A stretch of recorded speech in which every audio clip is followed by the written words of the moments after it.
चैतन्य मनोभीष्टं स्थापितं येन भूतले स्वयं रूपकथामयं ददाति स्वपदान्तिकं वन्देऽहं श्रीगुरुवैष्णवांश्च श्रीरूपं साग्रजातं रघुनाथान्वितं तं सजीवं साद्वैतं सावधूतं परिजनासहितं कृष्णचैतन्यदेवं श्रीराधा कृष्णपादान् सगणललिता श्रीविशाखान्वितं हे कृष्ण करुणासिन्धु दीनबन्धो जगत्पते गोपेश गोपिकान्त राधाकान्त नमोस्तुते तप्तकाञ्चन गौराङ्गी श्रीराधे वृन्दावनेश्वरी वृषभानुसुते देवी प्रणमामि हरिप्रिये वाञ्छाकल्पतरुभ्यश्च कृपासिन्धुभ्यश्च पतितानां पावनेभ्यो वैष्णवेभ्यो नमो नमः। जय श्री कृष्ण चैतन्य प्रभु नित्यानंद श्री अद्वैत गदाधर शिवासादि गौर भक्तवृंद। हरे कृष्ण कृष्ण कृष्ण हरे हरे हरे राम राम राम हरे हरे हरे कृष्ण कृष्ण कृष्ण हरे हरे हरे राम राम राम हरे हरे हरे कृष्ण कृष्ण कृष्ण हरे हरे हरे राम राम राम हरे हरे। प्रभुपाद की जय। तो आप सभी भक्तों का इस रविवार के भोज कार्यक्रम में स्वागत है। आज बहुत विशेष है और एक बहुत विशेष अवसर है। हम सभी को भगवान जगन्नाथ बलदेव सुभद्रा जी के महात्म्य का वर्णन करने के लिए हम सभी को भगवान विशेष कृपा से, परंपरा की विशेष कृपा से, वरिष्ठ वैष्णव की विशेष आशीर्वाद से ये अवसर प्राप्त हुआ है कि हम जगन्नाथ बलदेव सुभद्रा जी के इस महात्म्य का वर्णन सुने, श्रवण करें और अपने जीवन का सार्थक करें। क्योंकि इस संसार में इससे आसान कोई चीज हो सकती है क्या? इस संसार में इससे आसान कोई चीज है प्रभु? सुनना और बोलना, इससे कुछ आसान चीज है? पूरा संसार बोलना चाहता है ना? सब बोल सकते हैं, बोलना चाहते हैं और सुन भी सकते हैं। सुनने में भी कोई दिक्कत नहीं, कोई समस्या नहीं, सबसे आसान है। और उससे भी आसान क्या है? उससे भी आसान है प्रसाद पाना, है कि नहीं? प्रसाद पाने के लिए कोई कष्ट होते हैं क्या? तो भगवान जगन्नाथ जी ऐसे परम दयालु है, उन्होंने सोचा कि कलयुग का जीव श्रवण में भी उसको कठिन होगा, अध्ययन में भी कठिन होगा, प्रसाद तो पा ही सकता है। तो प्रसाद पाना के लिए जगन्नाथ जी की विशेष कृपा है। तो ऐसे परम दयालु जगन्नाथ जी, उनके विषय में हम थोड़ी चर्चा करने का प्रयास करते हैं। भगवान कई बार आते हैं, आपने देखा हो, है ना? भगवान अवतरित होते हैं ना। आपको कथा पता है, श्रीमद् भागवतम की कथा पता है, अनेकों शास्त्र में वर्णन है कि भगवान कैसे अवतरित होते हैं, क्यों अवतरित होते हैं। भगवान वैसे तो स्वेच्छा से अवतरित होते हैं, भगवान को कोई कंपल्शन नहीं है। भगवान आपने बोला था अमुक अमुक तारीख को अवतरित होने वाले हैं, अभी आप अवतरित नहीं हुए हैं, अभी आपके ऊपर केस कर देते हैं, ऐसा हो सकता है? नहीं, भगवान स्वेच्छा से अवतरित होते हैं। कैसे अवतरित होते हैं? स्वेच्छा से, अपनी इच्छा से अवतरित होते हैं। उनको लगता है तब वो आ जाते हैं। भगवान के ऊपर कोई नियम नहीं है। भगवान अनंत है, हरि कैसे है? अनंत है, परंतु फिर भी भगवान को यहाँ लाने वाला कोई तो होता है। हाँ, कोई तो भगवान को लेके आता। भले ही भगवान स्वेच्छा से अवतरित होते हो, परंतु भगवान को यहाँ पे लाने वाला कोई तो निमित्त, कोई तो कारण होता है, जो भगवान जिसके कारण आज निमित्त होते है ना। जैसे भगवान श्री नरसिंह यदि आप अभी इस क्षण यदि सोचो तो ये पिलर में भगवान नरसिंह है। ऐसा नहीं है कि भगवान उस युग में उस हिरण्यकश्यप के महल के उसी पिलर में थे, ऐसा है क्या? नहीं, ऐसा कदापि नहीं। भगवान सर्वत्र हमेशा सब जगह है, कण कण में, इस पिलर में, उस पिलर में, सारे पिलर में। आपके घर में जो पिलर होगा उसमें भी भगवान है, नरसिंह के रूप में है। परंतु वो भगवान नरसिंह के रूप में जो भगवान वहां पे है, उनको बाहर लाने वाला प्रहलाद था ना। उनको बाहर लाने वाले कौन थे? प्रहलाद महाराज। तो किसकी आवश्यकता है? प्रहलाद महाराज की आवश्यकता है, भक्त की आवश्यकता है, शुद्ध भक्ति की आवश्यकता है, प्रेमा भक्ति की आवश्यकता है। यदि प्रेमा भक्ति है, शुद्ध भक्ति है, तो भक्ति की ओर भगवान आकर्षित होते हैं और वो भक्ति की ओर आकर्षित होकर भगवान अवतरित होते हैं। सो ऐसे ही हमारे भगवान कौन? जगन्नाथ बलदेव सुभद्रा जी इस संसार में सभी के हृदय में अवतरित यदि किसी ने किए होंगे तो चैतन्य महाप्रभु ने। चैतन्य महाप्रभु की विशेष कृपा से हम सब जीवों को भगवान श्री जगन्नाथ जी का महात्म्य समझ में आया। सारे जीवों तक चैतन्य महाप्रभु की विशेष कृपा से जगन्नाथ जी पहुंच गए। ऐसे तो पूर्व काल से अनेक युगों से जगन्नाथ जी है, परंतु चैतन्य महाप्रभु ने उस जगन्नाथ जी के उस स्वभाव को सभी तक पहुंचाया, है ना। महाप्रभु ने क्या किया? भगवान के स्वभाव को भगवान के साथ सभी तक पहुंचाया। फिर उसके पश्चात क्या हुआ? उसके पश्चात जब भगवान भारत में थे, इंडिया में ही थे, भगवान की इच्छा विदेशों में जाने की भी थी। भगवान जैसे भारत के रास्ते पे चलते हैं, वैसे भगवान की इच्छा हुई विदेशों में, अमेरिका में, यूरोप में, western countries, eastern countries, southern countries, northern countries, पूरे वर्ल्ड में भगवान की इच्छा थी पहुंचने की, जाने की। भगवान तो लालायित रहते सर्वत्र विचरण करने के लिए, अपने भक्तों के पास जाने की, तो भगवान की इच्छा थी। परंतु जैसे प्रहलाद महाराज नरसिंह को बुलाने के लिए आवश्यक थे, वैसे जगन्नाथ जी को विदेशों में ले जाने के लिए कोई भक्त आवश्यक थे। हाँ, तो वो कौन भक्त है? श्रील प्रभुपाद। श्रील प्रभुपाद की जय। श्रील प्रभुपाद जी ने पाश्चिमात्य देशों में भगवान श्री जगन्नाथ जी को प्रकट किया। तो हम जैसे देखते हैं, पूर्व में भी हमने देखा है, भगवान के प्रत्येक युग में अवतार हुए हैं। सत्ययुग में अवतार हुआ है भगवान का, 4 धाम में बद्रीनाथ में भगवान भी आए हैं सत्ययुग में। फिर द्वापर युग में द्वारिका में आए, त्रेता युग में भगवान कहाँ पे आए? त्रेता युग में रामनाथ भगवान रामेश्वरम में आए। तो बद्रीनाथ, रामेश्वरम, द्वारिका और कलियुग में जगन्नाथ। तो कलयुग में, इन तीनों युगों में भगवान, आप विशेष देखिए, इन तीनों युगों में कौन से सत्ययुग, त्रेता युग और द्वापर युग, तीनों युगों में भगवान ने नर लीला की। हाँ, भगवान नर के शरीर में या इवन स्वयं भगवान के शरीर में अर्थात रूप में आए हैं, नर लीला की है ज्यादातर। परंतु जगन्नाथपुरी में जो भगवान आए, वो कौन सी लीला की है? वो विग्रह लीला। भगवान नर लीला में नहीं है, नर रूप में नहीं। कौन सी लीला की है? विग्रह लीला की है। भगवान साक्षात विग्रह के रूप में प्रकट हुए।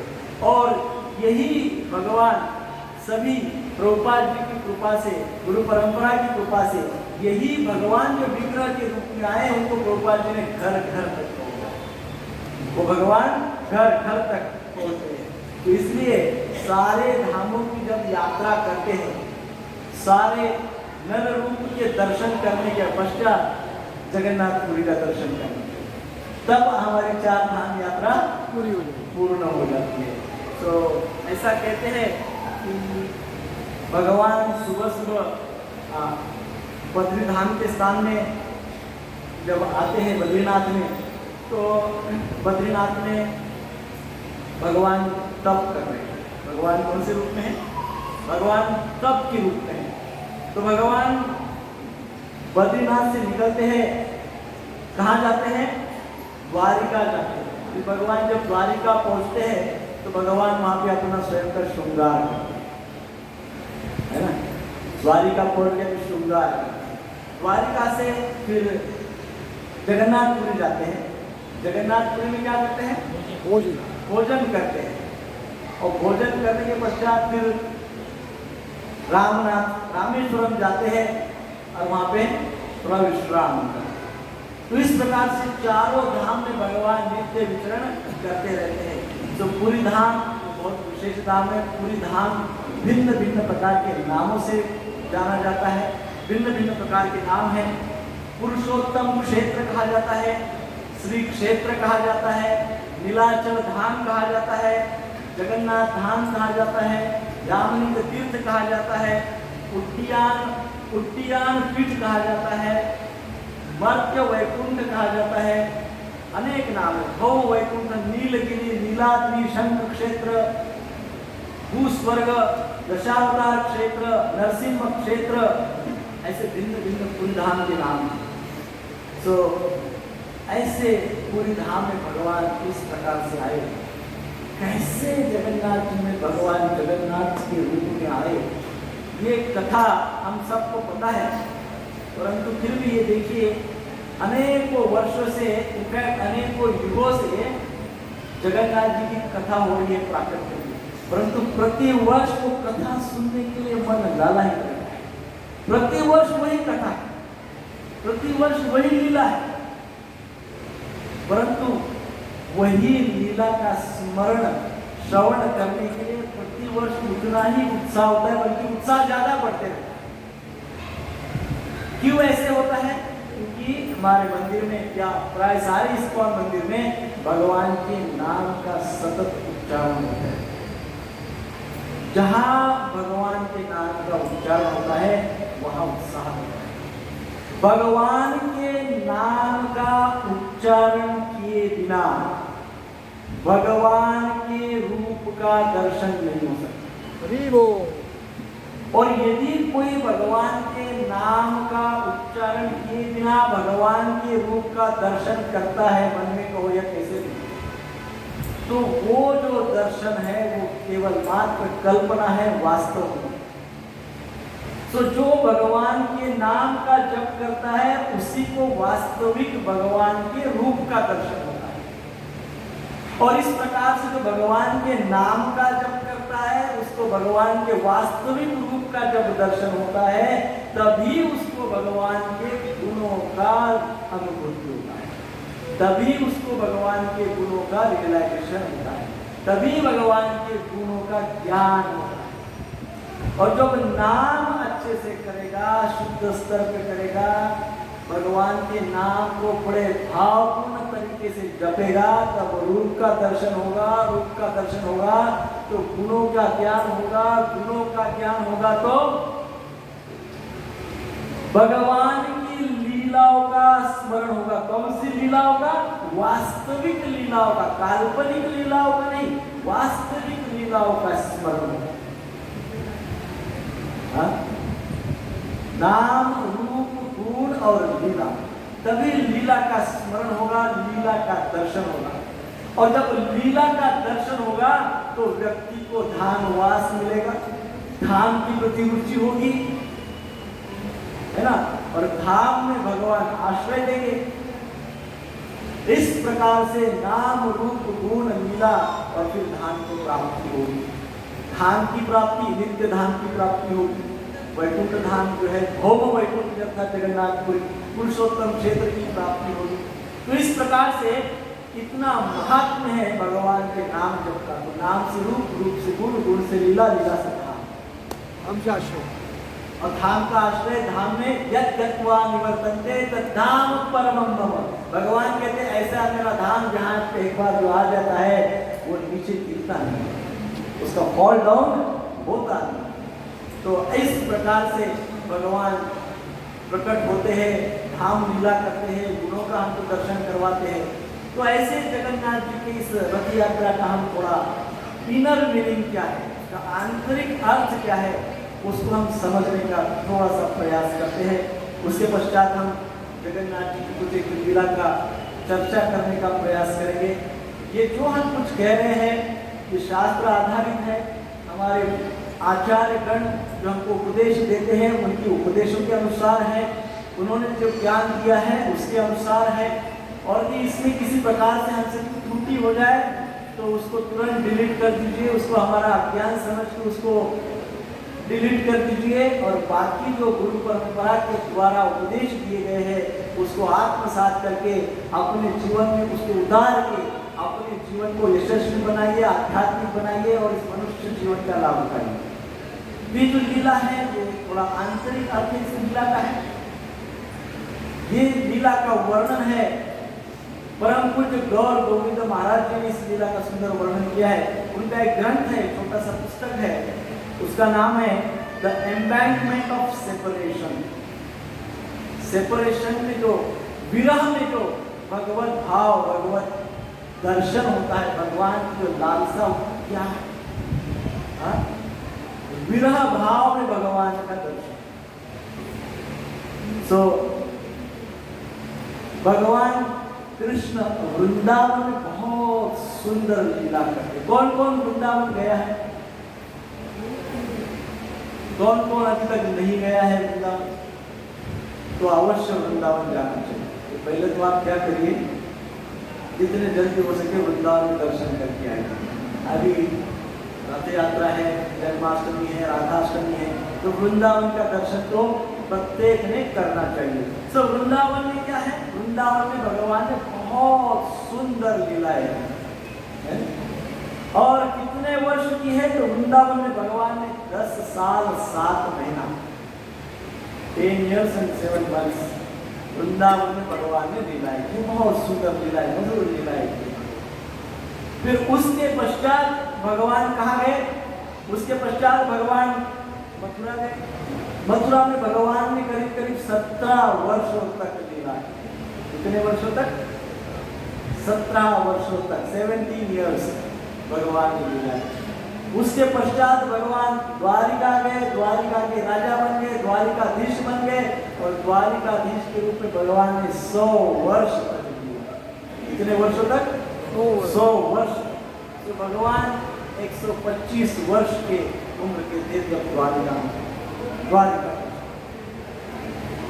फिर उसके पश्चात भगवान ने अपनी अप्रकट लीला की। तो कृष्ण तो बहुत जगह गए। कृष्ण वृंदावन में थे, फिर कृष्ण मथुरा में गए, फिर कृष्ण द्वारिका में गए। कृष्ण तो बहुत घूमे, परंतु ब्रजवासी कहीं नहीं गए। ब्रजवासी ब्रज में ही रहे, ब्रजवासी वृंदावन में ही रहे। ब्रजवासी ब्रज भूमि को छोड़कर कहीं नहीं गए, ब्रजवासी वहीं पर रहे। गोपिया, राधा रानी, मैया यशोदा, नंद बाबा, गोप सखा सब के सब केवल वृंदावन में रहे। और किस भाव में रहे? वो पूर्णतः विरह भाव, पूर्ण जीवन भर मैया यशोदा कृष्ण की प्रतीक्षा करती। रोज मैया यशोदा ताजा ताजा मक्खन बनाती। रोज ताजा ताजा मक्खन मैया यशोदा इसलिए बनाती थी कि मैया सोचती थी कि आज मेरा लाला आ जाएगा।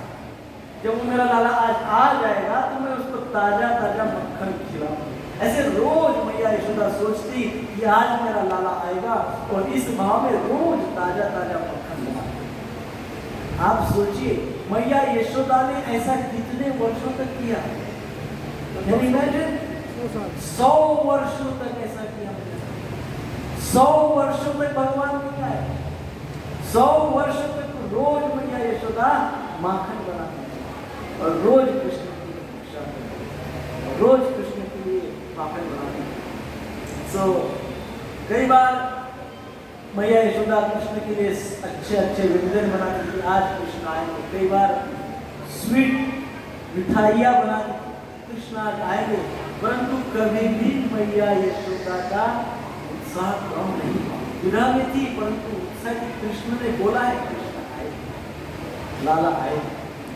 तो इसलिए कहा जाता है गोपियों ने भी 100 वर्षों तक गोपियां कहीं नहीं गई।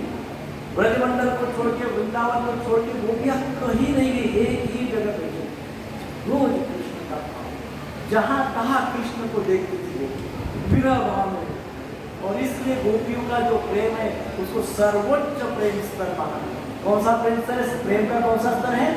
सर्वोच्च प्रेम स्तर है। सबसे ज्यादा गोपियों में विरह का भाव हुआ, अनुभव हुआ। किसको हुआ? राधा रानी को हुआ। राधा रानी ने विरह का उत्कट भाव, सर्वोच्च भाव प्रकट किया। रूप गोस्वामी पाद कहते हैं, रूप गोस्वामी पाद कहते हैं कि वृंदावन के वृक्ष लताएं कृष्ण की विरह में जल जाती थी। विरह की अग्नि उत्पन्न होती, भगवान का सेपरेशन, भगवान से हम विरह हो रहा है, ये भाव शरीर में ताप निर्माण करता है। ये भाव से जो वृंदावन की व्रज में जो लताएं हैं, जो वृक्ष है, उनको भी भगवान का विरह होता है। तो उस विरह में लगभग वृंदावन के वृक्ष जल जाते थे, अग्नि लगभग जल जाते। परंतु दूसरी ओर व्रज में, वृंदावन में और विरह होता था गोपियों को। गोपियों को भी ऐसा विरह होता था, उत्कट भाव, विरह का सर्वोच्च स्तर अनुभव करते थे। जब गोपियों को विरह होता था तो गोपियों के आंखों से नित्य अश्रु बहते थे। क्या होता था? अश्रु बहते। गोपियों के आंखों से अश्रु बहते थे नित्य। तो रूप गोस्वामी पाद कहते हैं जो वृक्ष विरह भाव में जलने की प्रकार पे जलना ही था उनको, तपता अग्नि इतना होता था। परंतु क्योंकि गोपियों को विरह होता था, उनके आंखों से अश्रु, इतने अश्रु बहते थे, इतने अश्रु बहते थे कि उन अश्रुओं से ये जो वृक्ष विरही लताएं है ये फिर से जीवित हो जाते। सो ये विरह का भाव, इतना विरह का भाव। और ऐसा कितने वर्ष चला?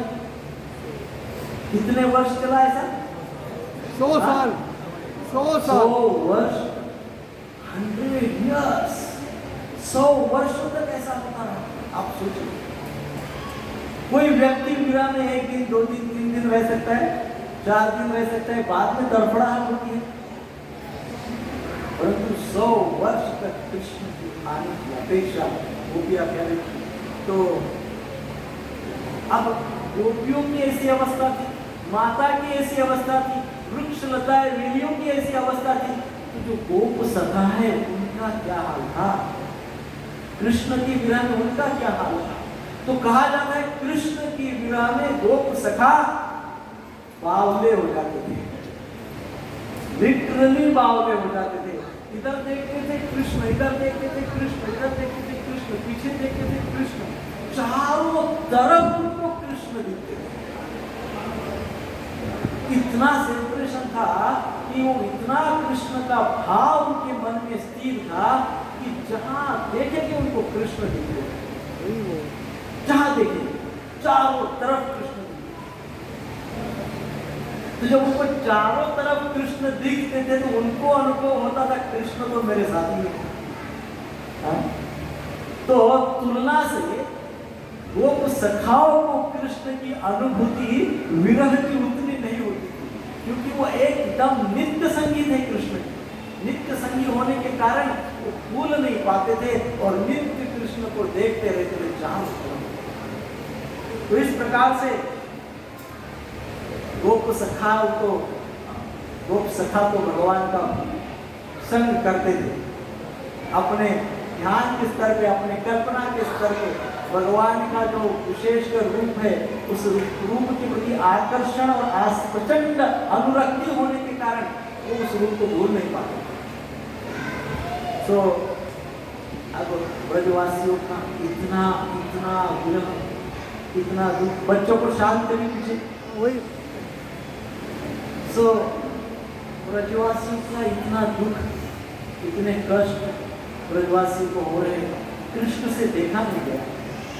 तो कृष्ण ने क्या किया? कृष्ण ने एक दिन उद्धव को कहा, ये उद्धव आप जाओ और गोपियों को समझाओ।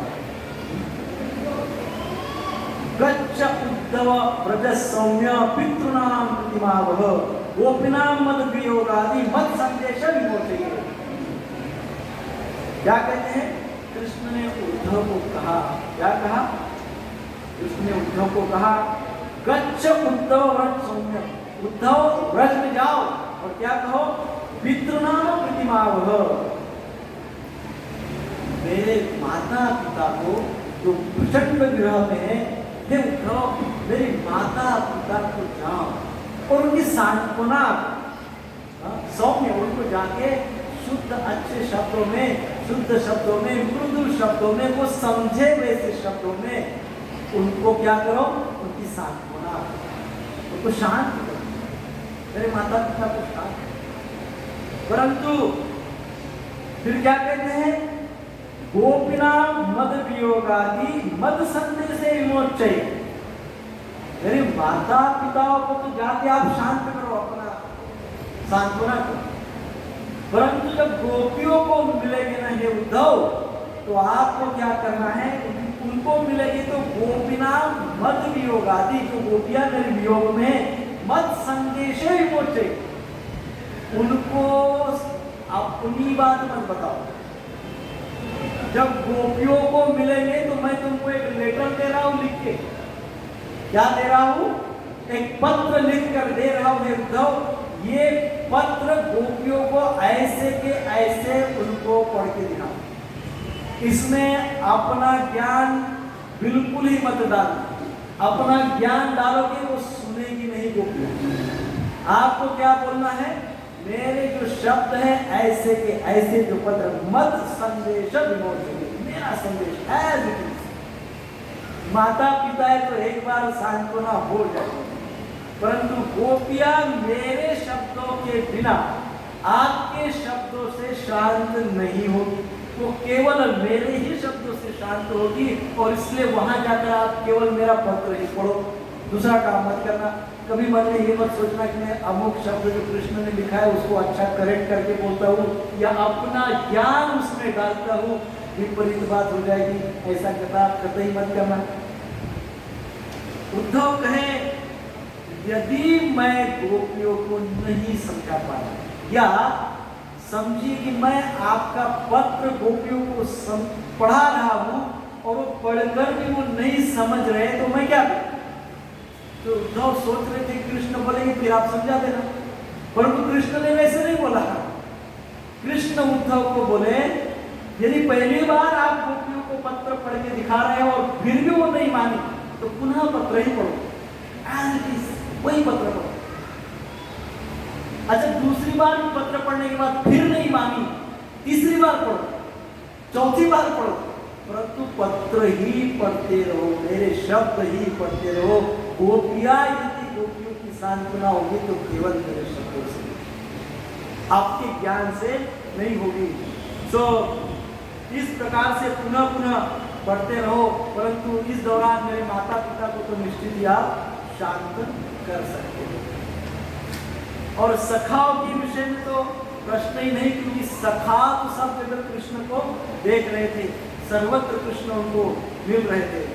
सो वास्तव में उद्धव जी का ये समस्या था कि उद्धव जी बृहस्पति के शिष्य थे, प्रचंड ज्ञानी थे, बहुत ज्ञान प्राप्त कर चुके थे, तो इसलिए उन्होंने सोचा कि मैं थोड़ा सा ज्ञान भी दे सकता हूँ और ये ज्ञान को भी मैं प्रदर्शित कर सकता हूँ। परंतु भगवान ने पहले ही उनको अलर्ट कर दिया। भगवान ने पहले ही क्या कह दिया कि आप ज्ञान को नहीं दे सकते, क्योंकि गोपियां किसी भी प्रकार के ज्ञान को नहीं लेती। सो उद्धव जी ने सोचा मैं जाके गोपियों का टीचर बन जाऊंगा, गोपियों को ज्ञान दे दूंगा, जैसा बृहस्पति ने उनको दिया वैसे मैं गोपियों का टीचर बन जाऊंगा। परंतु जब गोपियों के पास गए, गोपियों से सुनाने का प्रयास किया, मिले, तो टीचर बनने के लिए जो गए वो स्टूडेंट बन गया है ना, तो शिक्षक बनने के लिए गए तो विद्यार्थी बनकर आए। ऐसा गोपियों का प्रेम था। ब्रज भाषा में बोलते हैं ना, उद्धो शुद्धो हो गयो, उद्धो शुद्धो हो गयो ब्रज गोपिन के बोल। उद्धो शुद्ध हो गया, इतना प्रकांड ज्ञानी व्यक्ति है ना, बृहस्पति ने जिसको ज्ञान दिया, इतना प्रकांड ज्ञानी व्यक्ति, उसमें भी कुछ था। तो कहा गया उद्धो शुद्ध हो गया ब्रज गोपिन के बोल।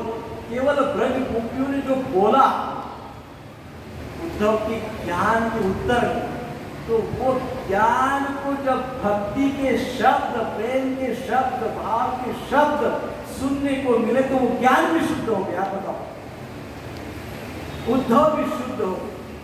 तो बजाई ज्ञान की डुगडुगी, भाजत प्रेम का ढोल।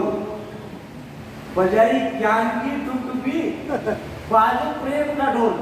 अब जो उद्धव है वो बजाने, वो ज्ञान बताने गए, अर्थात क्या, वो ज्ञान की डुगडुगी बजाने गए, डमरू, वो ज्ञान का डमरू गोपियों के सामने बजाने लगे उद्धव डुगडुगी। वो समझे नहीं, भगवान ने समझाया था, परंतु फिर भी उनका भाव हुआ डुगडुगी बजाने का, तो वो डमरू बजा दिए ज्ञान का। जैसे ही उद्धव जी ने ज्ञान का डमरू बजा दिया, उधर से कहा भाजत प्रेम ढोल।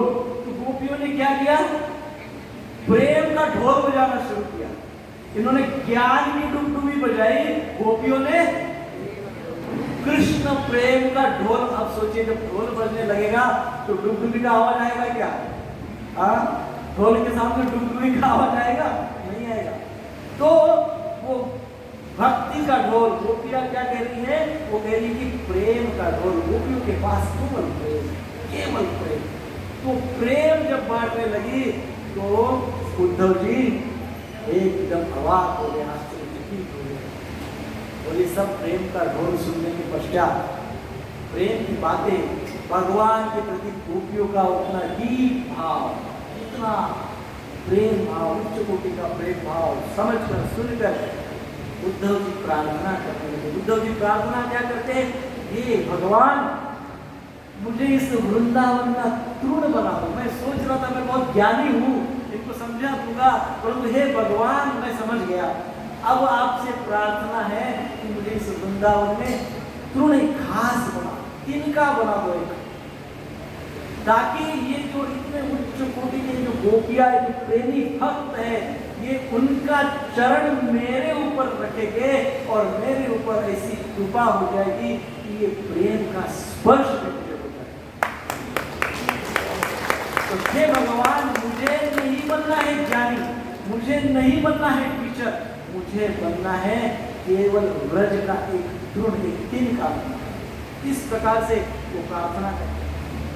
हम देखते हैं भगवान भगवत गीता में कहते हैं, ये यथा माम प्रपद्यन्ते तथैव जाते हैं। भगवान भगवत गीता में कहते हैं, भगवान कहते हैं जैसा जैसा जिस भाव में जो मुझे भजेगा, मैं उसी भाव में उसको प्रतिसाद दूंगा। आई रेसिप्रोकेट, मैं उसी प्रकार से उसको प्रतिसाद देता हूँ। जिस भाव में जो मुझे भजता है, ये यथा माम प्रपद्यन्ते, जैसा जैसा जिस भाव में जो मुझे मेरा भजन करता है, मैं उसी भाव में उसको प्रतिसाद देता हूँ।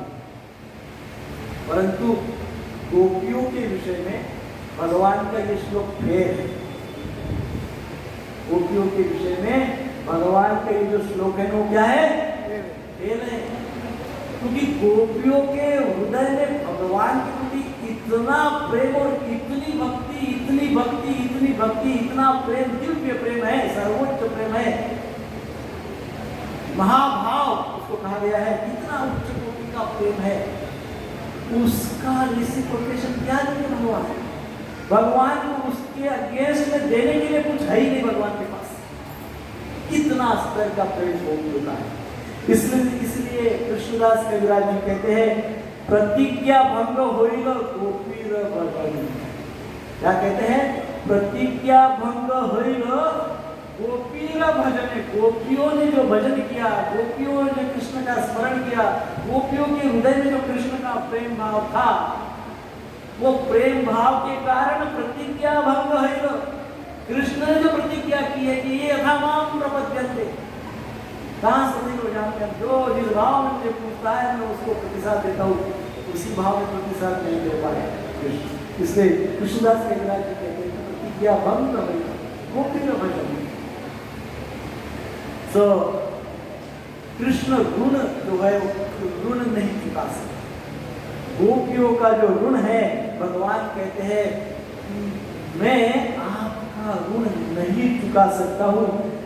क्यों नहीं चुका सकता हूं? क्योंकि जितनी डिवोशन, जितना दिव्य प्रेम, जितना ट्रांसेंडेंटल लव, जितना भाव आपके पास है, जितनी भक्ति आपके पास है गोपियों, उतनी भक्ति मेरे पास आपके प्रति नहीं है, या उतना भाव मेरे पास आपके प्रति नहीं है जितना आपका मेरे प्रति है।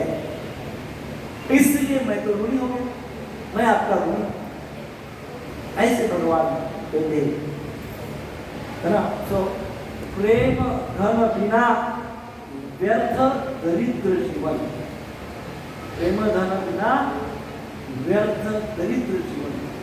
यदि व्यक्ति के पास भयंकर धन है, मिलियनरी है, अब्जोपति है, भयंकर धन है, सारा ईश्वर है, परंतु प्रेम धन नहीं है, भगवान का प्रेम धन नहीं है, तो उसको क्या कहा गया है? दरिद्र जीवन। दरिद्र जीवन। भगवान का प्रेम हृदय में नहीं और संसार का सारा धन हमारे पास है और भगवान का प्रेम है ही नहीं हृदय में, तो उसको महादरिद्री कहते हैं। क्या कहते हैं? महादरिद्र। ये भयंकर दारिद्र्य की अवस्था।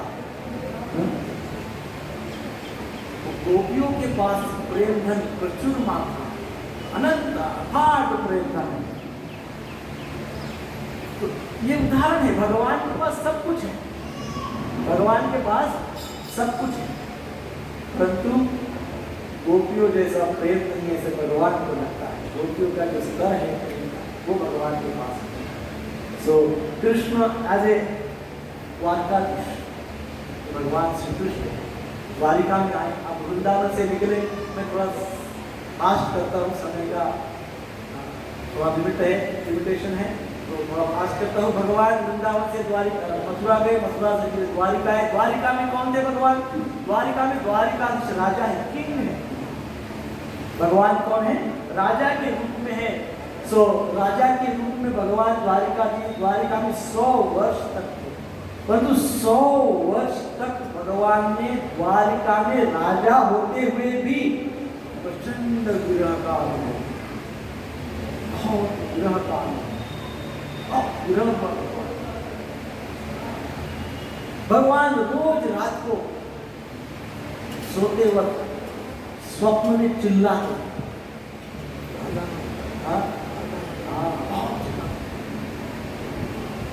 और चिल्लाते कभी जोर जोर से राधे राधे राधे राधे, कितने समय तक करते रहते राधे राधे राधे राधे कंटिन्यू। कभी कभी तो वृंदावन का कोई स्मरण, कोई लीला, उनकी लीला उनको स्मरण हो जाती थी और पूरी लीला का वर्णन वो स्वप्न में करते रहते। होता है ना, कभी कोई बालक कुछ देखता है दिन भर में, फिर रात में जब सोता है तो उसका इम्पैक्ट इतना होता है कि वो एज इट इज स्वप्न में बोल देता है। तो भगवान ने कभी कभी व्रज की उस लीला को स्वप्न में, पूर्ण वर्णन एक आधी लीला को स्वप्न में बोल दिया। ऐसे नित्य यही बहुत होता। एक दिन भगवान के स्वप्न में गोपियां आई, राधा रानी आई, और वो भगवान उसी भाव में है, उसी भाव में राधा रानी का विरह भाव में उच्चारण कर रहे नाम का। एक उदाहरण है, मान लो आपने आम के आम का सीजन चल रहा है, खत्म होते आ रहा है, इसलिए आम का उदाहरण दे रहा हूं। आम होता है ना, यदि आपने आम का प्रतिबिंब देख लिया, आम का प्रतिबिंब देख लिया, तो आपको किसका स्मरण होगा? जो आम खाया था उसका किसका स्मरण होगा?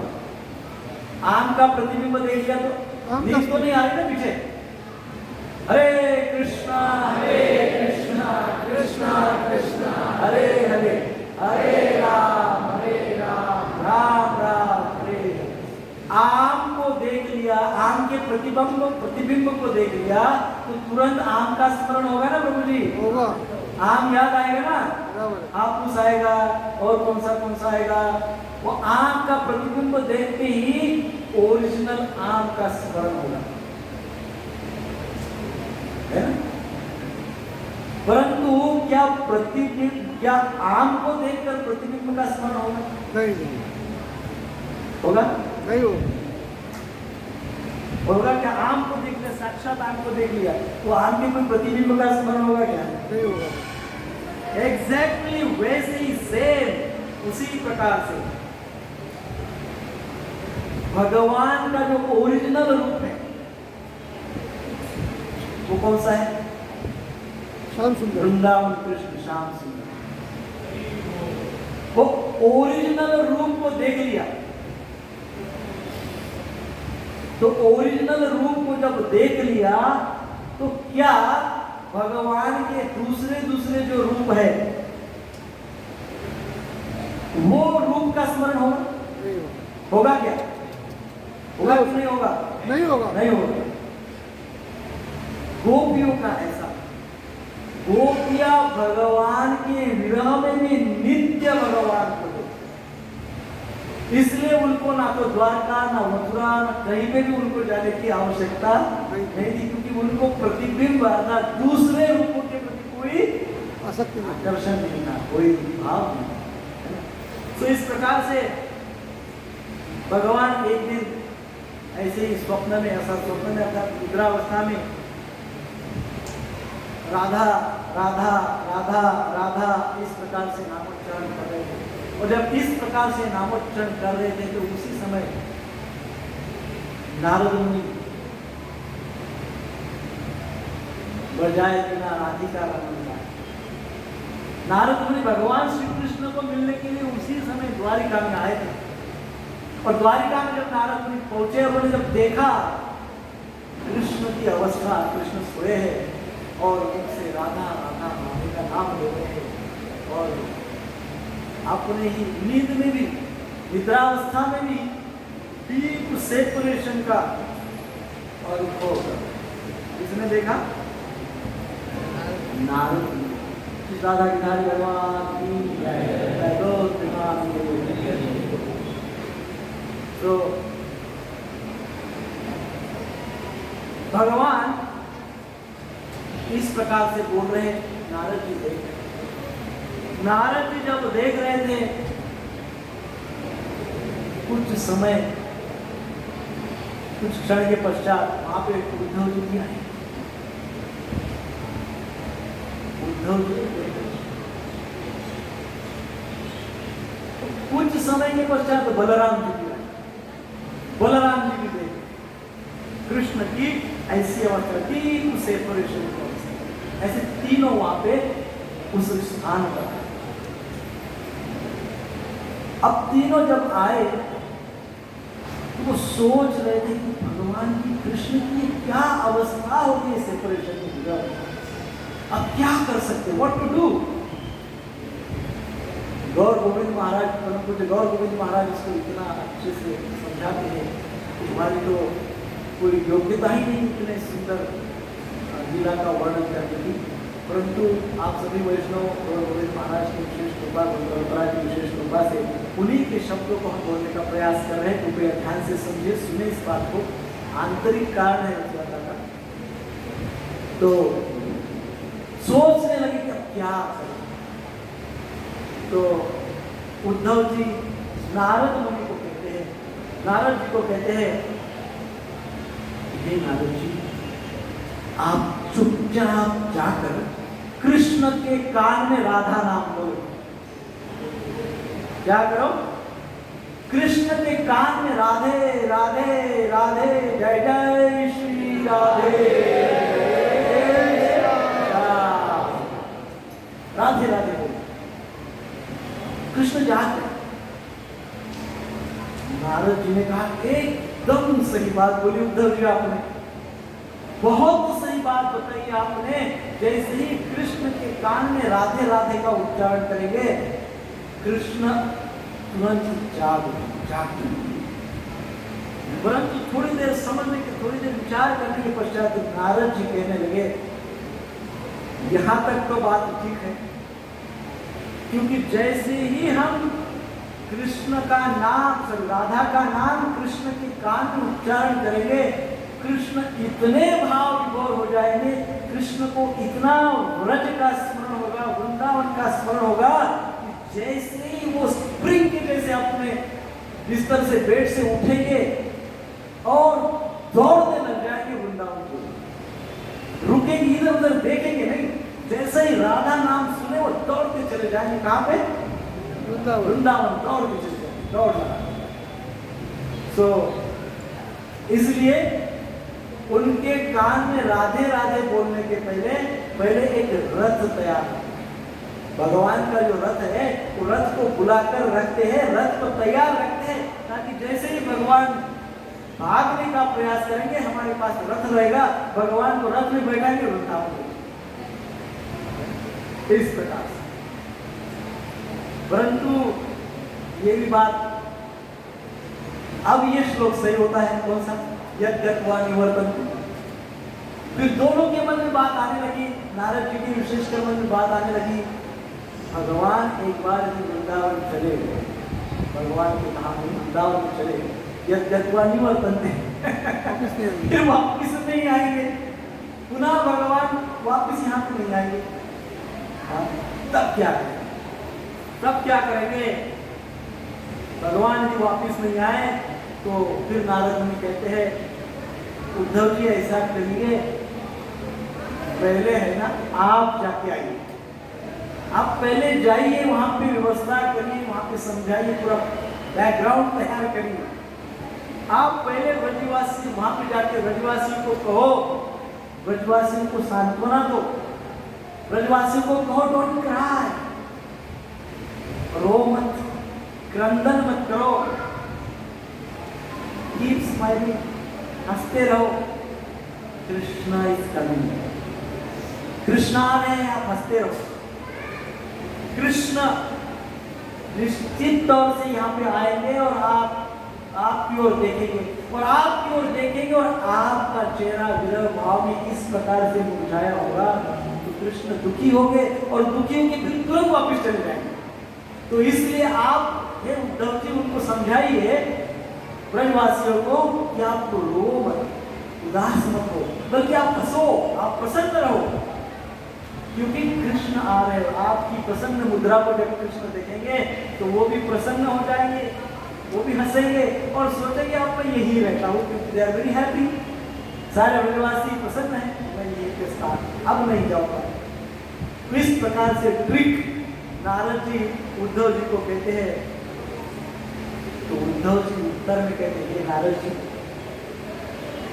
मुझे पता नहीं आपको पता है कि नहीं है, परंतु मुझे तो बहुत अच्छा अनुभव है, यही बात मैं पहले कर चुका हूँ, मुझे काफी अच्छा एक्सपीरियंस है। नारद जी, मैं ब्रजभूमि में 11 महीने रहा, कितना महीना? 11 मंथ्स, और 11 महीने में यही बात मैं ब्रजवासी को समझाता था और अनेकों प्रकार के ज्ञान को उनको देता है। कितना महीना? 11 महीना। आप तो 1-2 दिन की बात कर रहे हैं, 11 महीना रहकर भी वो समझे नहीं मेरी बात को। उल्टा क्या हो गया, मैं ही उनका विद्यार्थी शिष्य बन गया, मैंने ही वृंदावन धाम पा लिया, मैं ही भगवान को प्रार्थना किया, मुझे ही वृंदावन दे दो, आप मुझे तृण के रूप में वृंदावन। तो अब मैं पुराना अनुभव मेरा कहता है, मेरे तो बस की ये बात मैं नहीं जा सकता। तो नारद जी स्वयं क्यों नहीं जा सकते? नारद जी स्वयं इसलिए नहीं जा सकते क्योंकि फिर नारद जी चले जाएंगे तो भगवान को कौन संभालेगा, भगवान से कौन बात करेगा, भगवान को किस प्रकार से कौन ज्ञान या भक्ति की बात करेगा, भगवान के लिए कीर्तन कौन करेगा। तो इसलिए बलराम जी को नारद जी कहते हैं, बलराम जी आप क्यों नहीं जाते, आप जाइए, ब्रजवासियों को समझाइए, उनको शांत करेंगे, आप शांत कर सकते हैं। तो बलराम जी कहे बात तो सही है, कृष्ण ने और मैंने एक साथ अनेक लीलाएं की है, गोपियां मुझे अच्छे से जानती है। गोपियां, मैं भी ऐसा ही पहले, मुझे भी पहला एक्सपीरियंस है जैसा उद्धव जी को है, वैसा मुझे भी थोड़ा अनुभव है। उस समय में 1 महीना रहा था जाकर गोपियों को समझाते हुए। मैंने 1 महीना पूर्ण प्रयास किया। मैंने सोचा गोपियां सोचेगी, मेरे शब्दों पे विश्वास रखेगी, इसलिए मैंने गोपियों को कहा कृष्ण आएंगे, कृष्ण आएंगे, डोंट वरी। और गोपियों ने मेरे शब्दों पे विश्वास रखा इस बात पे कि मैं कृष्ण का ज्येष्ठ भ्राता हूं, मैं कृष्ण का बड़ा भाई हूं। और अब कृष्ण, बलराम जी ने बोला तो निश्चित ही कृष्ण आए। परंतु 100 साल हो गए, 100 वर्ष हो गए, अभी तक गोपियां नहीं गई, अभी तक कृष्ण नहीं गए, तो अब गोपियां मुझ पे कैसा विश्वास करेंगी? एक तो वो विश्वास नहीं करेगी, और मैं फिर भी यदि जाऊं तो कहीं ऐसा ना हो जाए कि वृंदावन की उन लीलाओं का मैं स्मरण करूं और वो स्मरण में इतना भाव विभोर हो जाओ कि मैं अपने आप को भूल जाऊं, वही रह जाऊं, तो मैं भी नहीं जा पाऊंगा। अब क्या किया जाए? अब नारद मुनि के सामने बड़ा प्रश्न है, अब क्या किया जाए? और इधर भगवान का राधे राधे राधे चल रहा है। तब वहां पे सुभद्रा जी आ गई, सुभद्रा देवी आई। सुभद्रा देवी जब आई तो उन्होंने पूछा क्या चल रहा है, सब लोग क्या सोच रहे हैं, इतना सब कितने लोग क्या विचार, ऐसे गहन विचार क्या कर रहे हैं? तो सुभद्रा जी को बताया गया क्या विषय है पूरा। उन्होंने कृष्ण की ओर देखा, कृष्ण की अवस्था को देखा, और तब वो नारद जी सुभद्रा जी को कहते हैं कि आप ये कार्य कर सकते हैं, आप क्यों नहीं करते, आप कीजिए इस कार्य को। तो सुभद्रा जी कहती है आप बात तो सही कह रहे हैं, क्योंकि मुझे तो किसी ने देखा नहीं है, इसलिए मैं पहली बार जा रही हूँ, मैं पहली बार कोई प्रॉमिस करूंगी तो मेरे प्रॉमिस को वो मान लूंगी। पहली बात तो है। दूसरी बात है, अभी तक जो भी उनको समझाने के लिए गया उसको पुरुष था, तो एक थोड़ा पुरुषों के ऊपर स्त्रियां विश्वास नहीं करेगी, परंतु अब मैं स्त्री हूँ, मैं उनके मन की बात को समझ सकती हूँ, मैं जाके कहूंगी तो हो सकता है मुझ पर विश्वास कर लें। तो सुभद्रा जी जाने के लिए तैयार करती है, वो तैयार होती है और कहती है कि मैं सबको समझाऊंगा।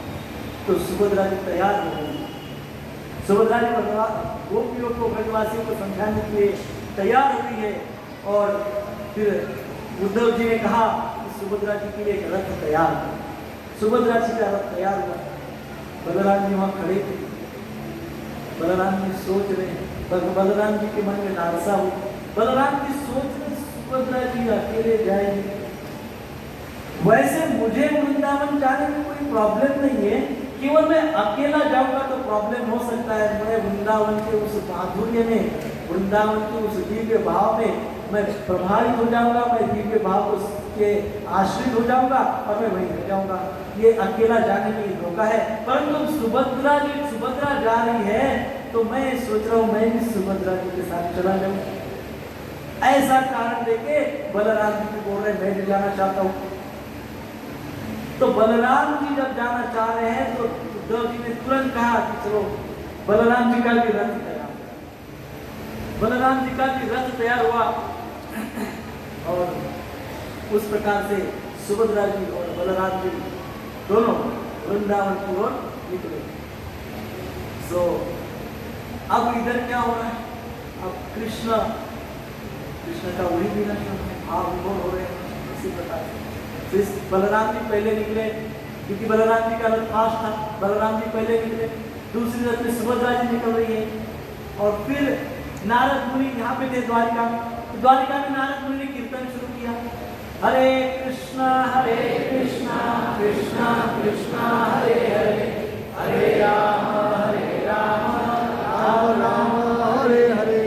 तो जैसे ही नारद जी ने कीर्तन प्रारंभ किया, कीर्तन शुरू किया, कृष्ण को बोल रहे थे, नींद में राधे राधे कर रहे थे, परंतु नारद जी ने इस प्रकार से राधे के नाम का कीर्तन शुरू किया। वो कीर्तन सुनकर भगवान तुरंत अपने शैया से, अपने पेट से उठ के खड़े हो गए। और खड़े होकर कैसे खड़े हो गए? त्रिभंग त्रिभंग ललितम। त्रिभंग अपने गिरधारी जी कैसे खड़े हैं, गिरधारी। उस भाव में त्रिभंग ललितम और बांसुरी ऐसे हाथ में लेकर, बांसुरी का ऐसा रूप लेकर ऐसे खड़े हो। अभी तक नींद में थे, स्वप्न देख रहे, राधे राधे कर रहे। जैसे ही राधा का कीर्तन नारद जी ने शुरू किया, कृष्ण एकदम बांसुरी बंसीधारी मुरलीधर हो गए और त्रिभंग के रूप में। ऐसा पूर्व में द्वारिका में कभी नहीं हुआ। द्वारिका में भगवान कभी भी त्रिभंग ललित के इस मुद्रा में कभी नहीं। द्वारिका में तो राजा के रूप में भगवान, परंतु जब नारद जी ने ये कीर्तन सुना, तुरंत त्रिभंग ललित रूप भगवान ने प्रकट किया। और नारद जी और उद्धव जी को देखकर कृष्ण कहते हैं, हाथ में ऐसी बांसुरी, बांसुरी ऐसी की हुई, तो बांसुरी करके नारद जी और उद्धव जी को देखा। दोनों को देखकर तुम लोग क्या करेगा? कृष्ण पूछने वाला नहीं है, आप दोनों क्या कर रहे हो, किस लिए आए हो? इस प्रकार से पूछना। और फिर थोड़ी देर बाद स्वयं को देख रहे हैं, स्वयं को देखकर पूछ रहे मेरी बांसुरी कहाँ गई, मेरी बांसुरी कहाँ गई? ऊपर सर को हाथ लगा रहे, मेरा मोरपंख कहाँ गया, तुम कैसे यहाँ पे आ गए, ये क्या हो गया? इस प्रकार से कृष्ण कहते हैं। तो फिर कृष्ण पूछते हैं, क्या मैं स्वप्न देख रहा हूं? ऐसा पूछते हैं नारद जी को। वो कहते हैं, क्या मैं वृंदावन में हूँ और द्वारिका का स्वप्न देख रहा हूँ, या मैं द्वारिका में हूँ और वृंदावन का स्वप्न देख रहा हूँ? मैं कर क्या रहा हूँ, मुझे बताओ। क्या द्वारका में हूँ और वृंदावन का स्वप्न देख रहा हूँ, या वृंदावन में हूँ और द्वारका का स्वप्न देख रहा हूँ, क्या कर रहा हूँ? तो नारद जी कहते हैं, आप द्वारिका पे हैं। आप कहाँ पे हैं? द्वारिका। सो तब कृष्ण एकदम भाव पूर्वक, बहुत ही भाव एकदम करुण भाव, पूरे ब्रज का, निवासियों का, गोपियों का, विशेषकर राधा रानी का स्मरण करते हुए नारद जी को पूछते हैं, मैं यहाँ क्यों आया? क्या पूछते हैं? आफ्टर 100 years, 100 साल बाद नारद जी को पूछते हैं, मैं यहाँ क्यों आया, कैसे आया, मैं कैसे आया? मैं मेरे पूरे परिवार का, मित्रों का, सखाओं का, गोपियों का, राधा रानी का विरह का अनुभव कर रहा हूँ। So much of secret. वो वृंदावन में सब लोग, मैं यहाँ क्यों आया? उद्धव कहने लगे, हे कृष्ण, हे भगवान, आप बिल्कुल चिंता मत करिए, आपके लिए रथ तैयार है, तुरंत रथ पर आरूढ़ हो जाइए और आपको रथ वृंदावन ले जाएगा। परंतु हे भगवान, कृपया ध्यान रखें, भाग के लिए जाने का प्रयास मत करना, आपके लिए रथ तैयार, आप रथ में आरूढ़ होकर ही जाना है। रथ आपके लिए पहले से रथ मंगा के रखा था, तो रथ तैयार है। भगवान का हृदय में जो राधा का प्रेम, गौर गोविंद महाराज उस अवस्था में जो भगवान की इतने लालायित हो रहे हैं वृंदावन जाने के लिए, वो प्रेम के प्रति, प्रेम में सबमर्ज हो, ज़ोर हो पूरी तरह से। उस अवस्था के लिए गौर गोविंद महाराज कहते हैं, परम पूज्य गौर गोविंद महाराज कहते हैं, राधा रस मदिरा मत्त विग्रह, राधा रस मदिरा मत्त विग्रह। भगवान का जो विग्रह है वो कैसा है? राधा रस मदिरा विग्रह, राधा रस मदिरा मत्त विग्रह, अर्थात राधा के प्रेम में पूर्णतः डूबा हुआ विग्रह। ऐसा ऐसी अवस्था उस समय कृष्ण की हुई, जो वृंदावन की ओर दौड़ गई। अब जिस प्रकार से कृष्ण उस रथ की ओर जाने लगे, क्योंकि राधा रस मदिरा मत्त है, तो राधा के प्रेम को प्राशन किए हुए है। तो यहाँ पे वर्णन किया, जैसे कोई मदिरा प्राशन किया हुआ व्यक्ति चलता है, तो वैसे ही राधा रस मदिरा मत्त, तथा राधा के प्रेम को प्राशन करने के पश्चात भगवान कृष्ण ऐसे ऐसे गिरने लगे, उठने लगे, रथ के ऊपर चढ़ने को मुश्किल हो, कभी ऐसे ऐसे ऐसे ऐसे डूलने लगे, इतना प्रेम। तब क्या हुआ? तब उद्धव जी और नारद नारद जी ने भगवान को पकड़ के रथ में आरोह किया और फिर रथ में भी भगवान ऐसे थोड़े उस अवस्था में बैठे। और इस प्रकार से जगन्नाथ भगवान कृष्ण का भी रथ वृंदावन की ओर बढ़ने लगा। अब दारुक जो भगवान के सारथी थे वो इतने स्पीड से रथ चला रहे, प्रचंड स्पीड से रथ चला। अब उधर क्या हुआ वृंदावन में? उधर पहले बलराम जी पहुंच गए। पहला रथ किसका पहुंचा? बलराम जी का। बलराम जी का रथ पहुंचा तो उस समय योग माया ने ऐसी कुछ व्यवस्था की कि वो रथ बलराम जी का सीधा निधि वन में जाता। कहाँ पहुंचा? निधि वन। निधि वन में क्या हुआ था? निधि वन में पूरा व्रज मंडल एकत्रित हो गया, पूरे ब्रजवासी गोपियां सखा सब लोग सब और सारे लोग एकत्रित होकर भाव विभोर सब रो रहे। चंड उनके चेहरे पे उदासी था, क्रंदन कर आक्रांत हो रहे। कृष्ण बलराम जी को देखा उन्होंने, इतना डीप भाव, इतना डीप प्रेम भाव।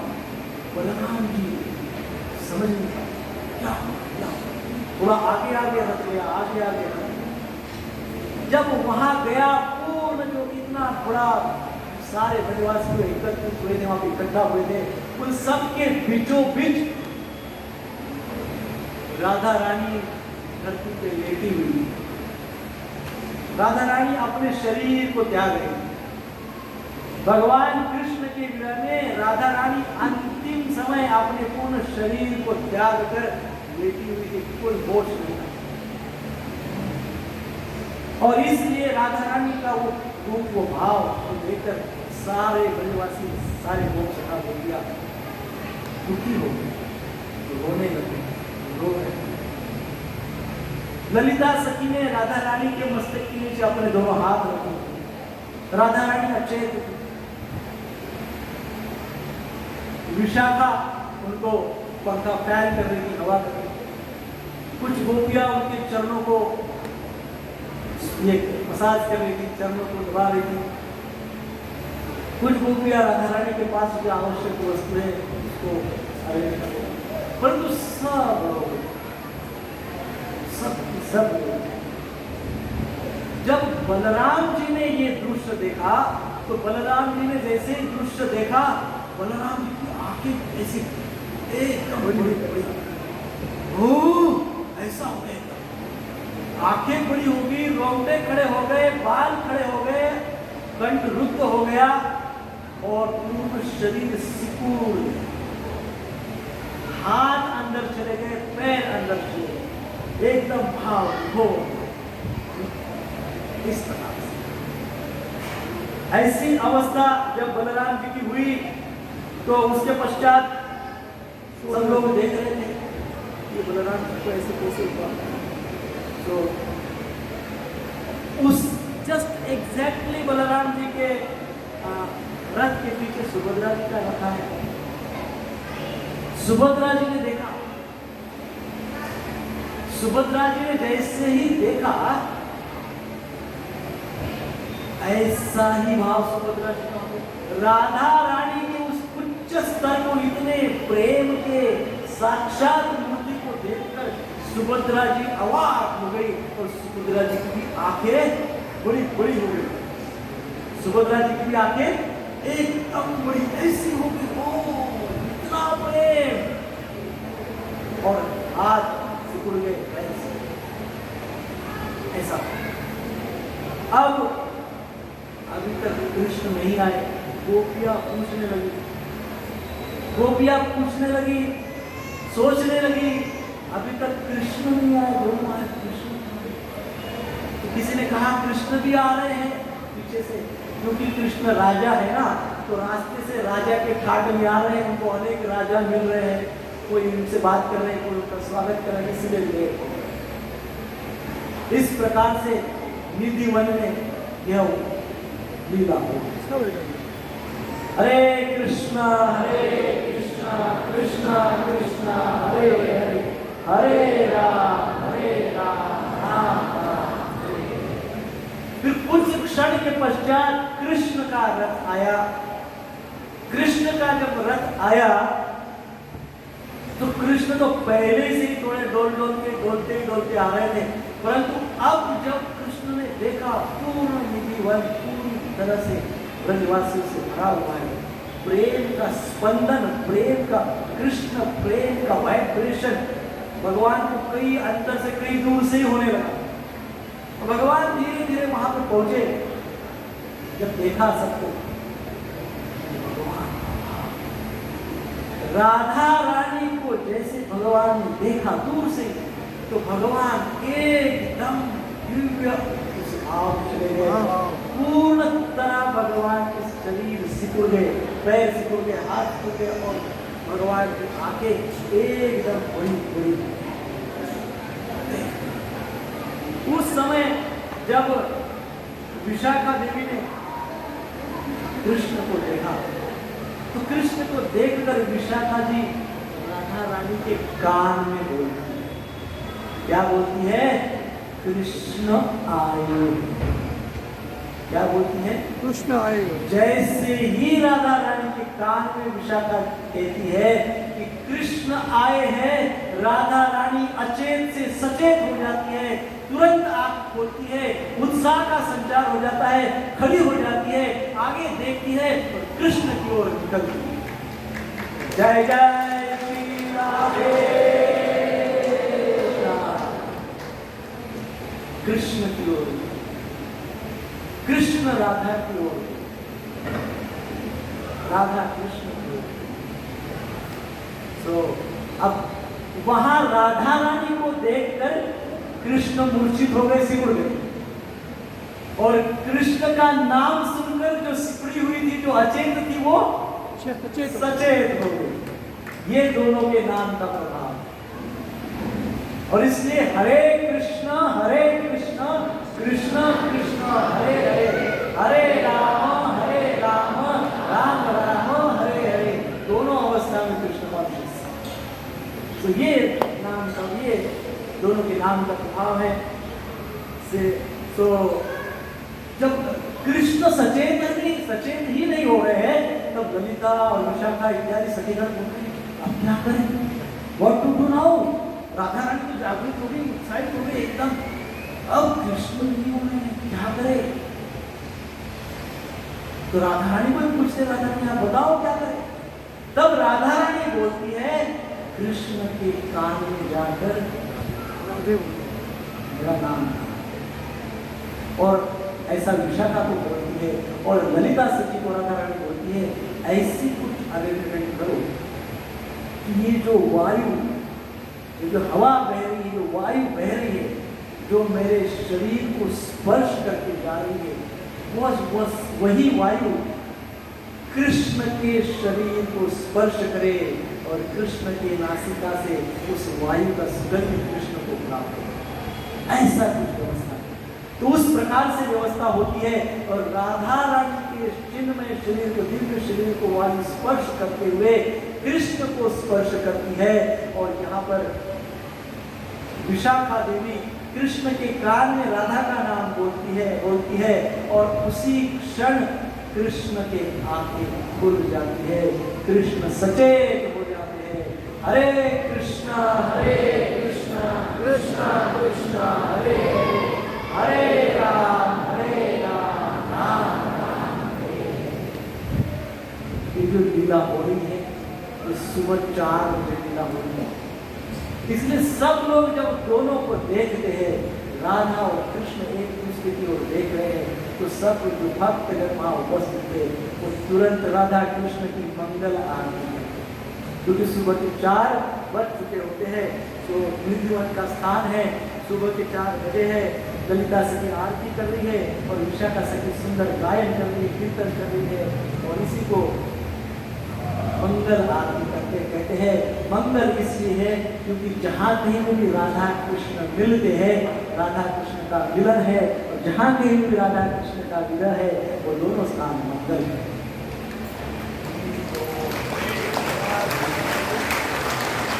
इसलिए मंगल आरती। अब राधा कृष्ण का मिलन और राधा कृष्ण का विरह कहाँ पे होता है? ऐसी कौन सा एक स्थान है जिसमें दोनों बातें होती हैं? हरे कृष्ण महामंत्र, हरे कृष्ण अर्थात हरे अर्थ राधा। सो हरे कृष्ण मिलन, कृष्ण कृष्ण मिलन, हरे है अगर ओनली राधा रानी, ओनली कृष्ण। सो ये स्थान वो है जहां पे विरह भी है और मिलन भी है। और इसलिए हरे कृष्ण महामंत्र पूरे संसार में, पूरे ब्रह्मांड में सब जगह 14 भुवन 14 लोकों में अतिशय पवित्र, अतिशय मंगल है। इसलिए हरे कृष्ण महामंत्र का नित्य उच्चारण करना चाहिए। तो इस प्रकार से मंगल आरती विधिवन में हुई। जब विधिवन में इस प्रकार से मंगल आरती हुई तो आरती के पश्चात राधा रानी को कृष्ण कहते हैं और 5 मिनट लेना। आरती के पश्चात राधा रानी को कृष्ण कहते हैं, आई एम वेरी सॉरी, मुझे क्षमा करो, मैं 100 वर्ष तक आपको कष्ट दिए। कितने वर्ष? 100 वर्ष मिला, 100 वर्ष तक आपसे नहीं मिला। I am really very sorry, मुझे क्षमा करो। तो राधा रानी कहती है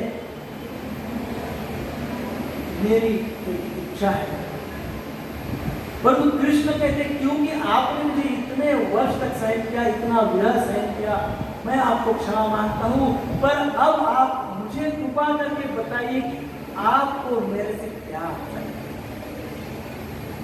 प्लीज रिक्वेस्ट कर रहे, मैं आपको कुछ गिफ्ट देना चाहता हूं, है ना, वरदान देना चाहता हूं, बताइए क्या चाहिए आपको। राधा रानी के पास किस चीज की कमी है? कोई चीज की कमी है राधा रानी के पास? सारे शक्तियों के केंद्र स्थान, उगम स्थान है राधा रानी, उनको क्या चाहिए?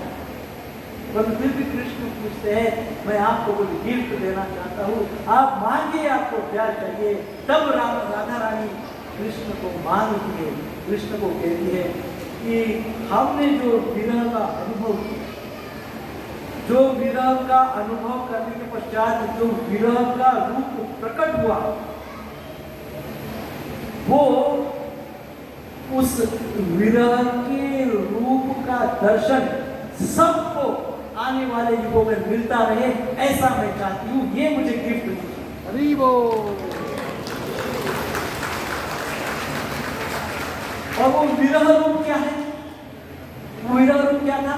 जगन्नाथ जी, कृष्ण सिकुड़ गए थे, बलराम जी सिकुड़ गए थे और सुभद्रा मैया सिकुड़ गए थे, हाथ पैर सिकुड़ गए थे, आंखें बड़ी बड़ी हो गई, विशाल आंखें हो गई। तो वो रूप लेकर फिर भगवान कृष्ण, बलराम जी और सुभद्रा जी इस प्रकार से जगन्नाथ बलदेव सुभद्रा जी के रूप में आ गए।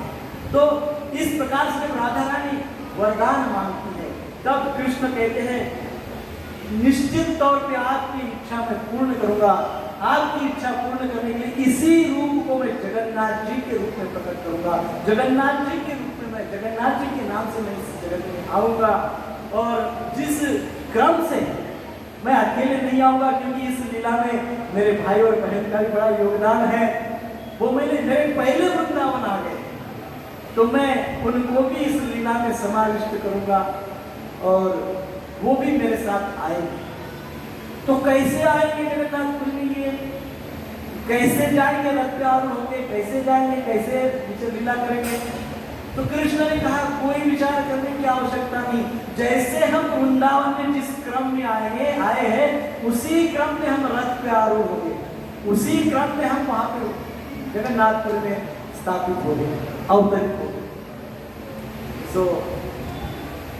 और कैसे बनेंगे? तो भगवान कहने लगे क्योंकि आपके विरह के प्रेम को, आपके दिव्य प्रेम का अनुभव करने के पश्चात हम सिकुड़ गए थे, आंखें बड़ी हुई थी, मानो लकड़ा कैसा होता है, लकड़ा उड़न, लकड़े के जैसे हम हो गए थे आपके विरह भाव को देखकर।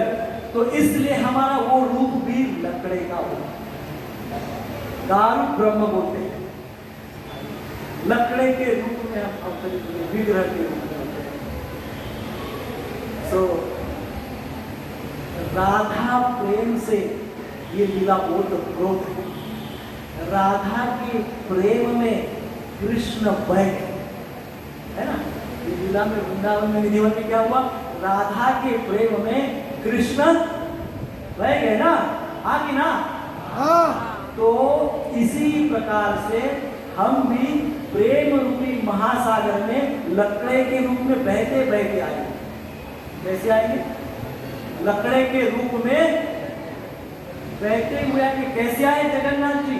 जगन्नाथ जी का जो विग्रह बनता है जिस लकड़े से, वो सागर से बहते हुए आया। तो भगवान ने पहले ही कहा था कि क्योंकि हम प्रेम सागर में डूबे थे, बहते, इसलिए हम ये इस सागर में, इस भक्ति रूपी प्रेम सागर में बहते बहते आए। इसलिए जगन्नाथ जी कैसे आए? सागर में तैरते हुए, बहते बहते, तैरते तैरते आ गए, क्योंकि प्रेम सागर में तैर रहे थे वहां पर वृंदावन में। मेरा रूप जगन्नाथ जी कह रहे हैं, ध्यान से सुनिए, जगन्नाथ जी कह रहे हैं मेरा रूप तो सब देख लेंगे। मेरा जगन्नाथ जी का रूप तो वो तो सबको पता हो जाएगा, मैं तो रिवील करूंगा, सबके लिए करूंगा, सबको दर्शन दूंगा, सबके ऊपर कृपा करूंगा, सबको दिखेगा। परंतु आपका जो विरह का रूप वो कैसे मिलेगा?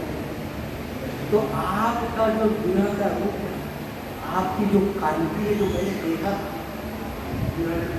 अचेत अवस्था में, तो आपकी वो कांति को मैं लूँ, आपकी उस भाव को मैं लूँ, और चैतन्य महाप्रभु के रूप में, सन्यासी के रूप में प्रकट हो जाऊंगा। और रथ यात्रा में मेरे ही सामने मैं चैतन्य के रूप में रहूंगा, और मेरे ही सामने मैं आपका भाव और आपका रूप लेकर नृत्य करूंगा, और मैं रथ पे आरूढ़ हो जाऊंगा, और हे राधा रानी आप मेरे सामने नृत्य करेंगे,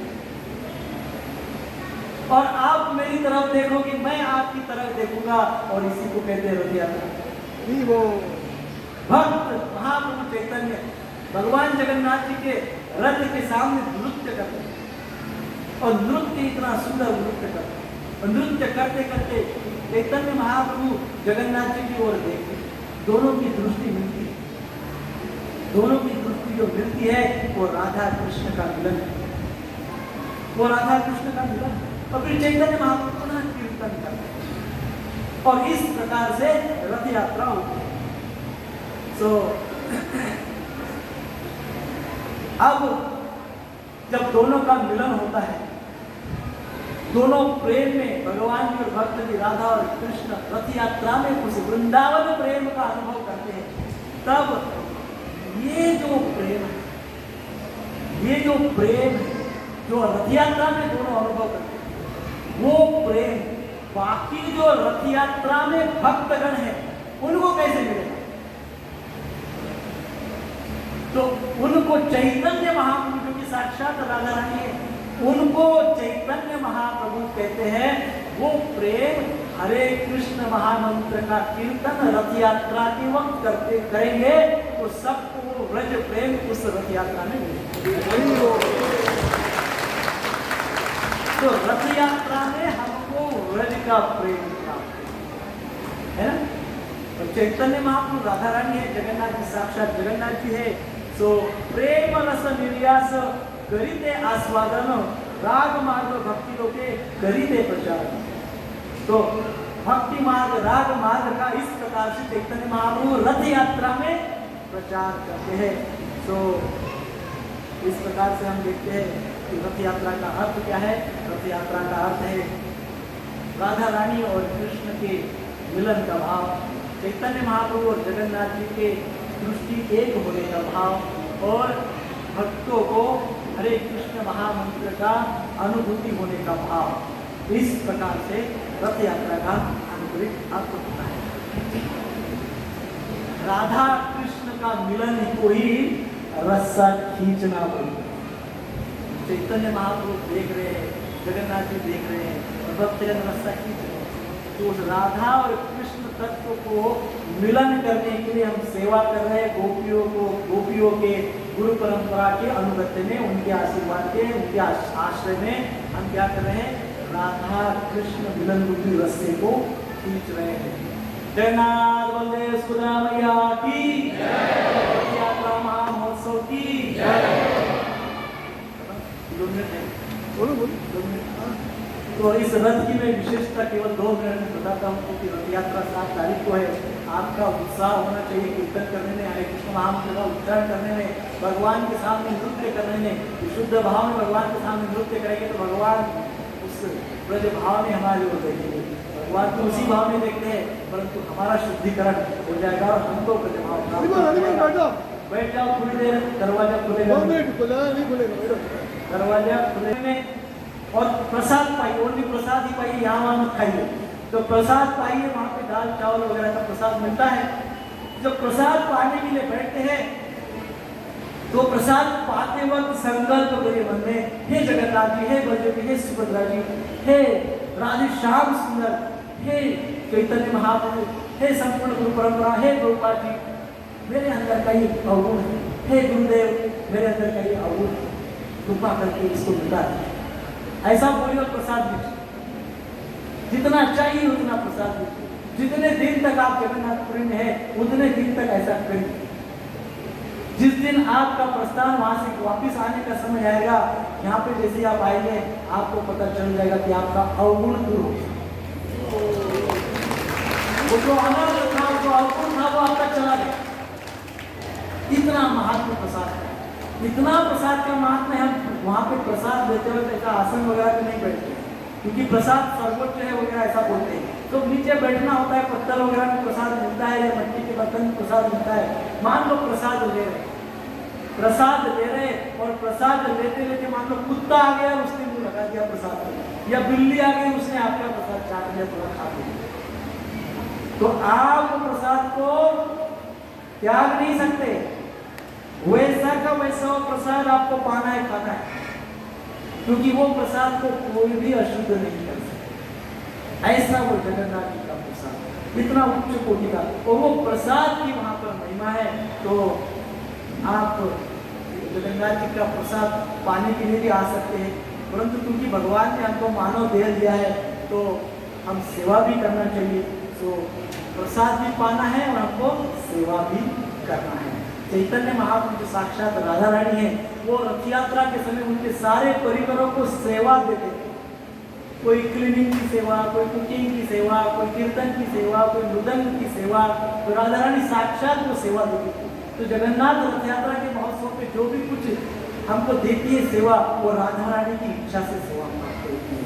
तो इस सेवा के लिए आप तन मन धन से जुड़ सकते हैं और यथाशक्ति यथारूप आप सेवा कर सकते हैं। राधा रानी की प्रसन्नता होगी।